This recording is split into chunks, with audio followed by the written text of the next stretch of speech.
ગુજરાત વિધાનસભાના સત્રનો આજે 17મો દિવસ છે અને વાત કરવી છે તે ધારાસભ્યોની જે અવારનવાર બહાર ભાષણો દરમિયાન ચર્ચામાં રહેતા હોય છે, પરંતુ આજ વિધાનસભાના ગૃહમાં તે કેવી રીતે વર્તે છે તેમાં નામ લઈ શકો ધારાસભ્ય ચૈતર વસાવા, ગોપાલ ઇટાલિયા અને જિગ્નેશ મેવાણી સહિતના નેતા. વિગતવાર વાત કરવી છે આ ત્રણ નેતાઓના જે પ્રકારે તમે બહાર આક્રમકતા સાથેના ભાષણો સાંભળો છો અને ગૃહમાં તેમની જે પ્રકારની કામગીરી હોય છે તેને લઈને.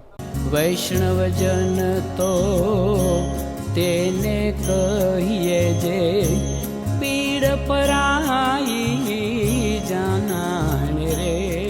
નમસ્કાર, આપ જોઈ રહ્યા છો નવજીવન ન્યૂઝ અને હું છું આપણી સાથે તોફિક ગાંચી. ગુજરાત વિધાનસભાનું જે પ્રકારે બજેટ સત્ર ચાલી રહ્યું છે તેનો આજે 17મો દિવસ છે અને આજે યુવા ધારાસભ્યો છે તેમની વાત કરવી છે, કેમ કે જે સત્તા પક્ષના ધારાસભ્યો હોય છે તે તેમના વિસ્તારના પ્રશ્નો અને સરકારના ગુણગાન ગાવાનું તેમનું કામ રહેતું હોય છે, પરંતુ વિપક્ષના ધારાસભ્યો અવારનવાર જે પ્રકારે ભાષણો દરમિયાન આજ સરકારના મંત્રી હોય કે પછી સરકાર પર તે વરસતા હોય છે અને ભાજપના નેતાઓને નિશાના પર લેતા હોય છે. આ ધારાસભ્યોની વાત કરો તો ગોપાલ ઇટાલિયા પણ છે, ચૈતર વસાવા પણ છે અને જિગ્નેશ મેવાણી પણ છે. તેમના ભાષણો જ્યારે કોઈ વ્યક્તિ સાંભળે તે સમયે આ રાજ્યના લોકોને લાગતું હોય છે કે જેવી આક્રમકતાથી તે બહાર વાત કરતા હોય છે તેવી જ આક્રમકતા સાથે શું તે ગૃહમાં સવાલો પૂછતા હશે, આવા તેમના મનમાં એક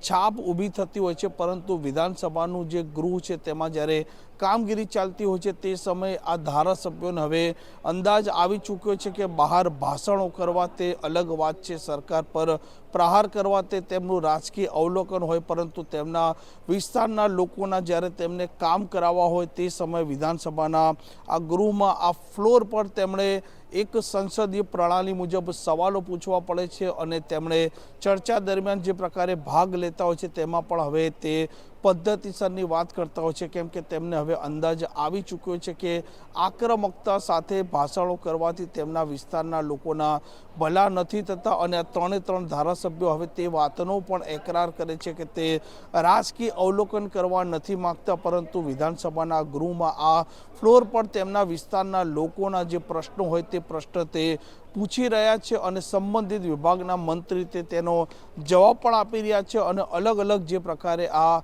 બજેટની પૂરક માંગણીઓ પર ચર્ચા થતી હોય છે તે સમયે પણ તે અલગ અલગ વિભાગોને લઈને પણ તેમની ચર્ચા દરમિયાન જ્યારે વિચારો વ્યક્ત કરતા હોય છે તે સમયે પણ સરકારને તે કહેતા હોય છે કે તેમને જે ચોક્કસ તેમે વિનંતી કરી હોય તે તેમને ધ્યાને લેવામાં આવે, કેમ કે બહાર રાજકીય ભાષણો આપવાથી આ રાજ્યના કે તેમના વિસ્તારના લોકોના કામ નથી થતા. તેમને હવે તે અંદાજ આવી ચૂક્યો છે અને 17 દિવસમાં જે પ્રકારે આ ત્રણ ધારાસભ્યો છે આ ત્રણ ધારાસભ્યો ચર્ચામાં ચોક્કસપણે રહ્યા છે, પરંતુ વિધાનસભાના ફ્લોરમાં તે કેવળ અને કેવળ તેમના વિસ્તારના લોકોના પ્રશ્નો કેવી રીતે ઉજાગર કરી શકે અને તેમના કામ કેટલા વધુ કરી શકે તે મામલે તે સવાલો પૂછતા હોય છે અને મંત્રી છે તેમને સૂચન કરતા હોય છે, વિનંતી કરતા હોય છે અધ્યક્ષ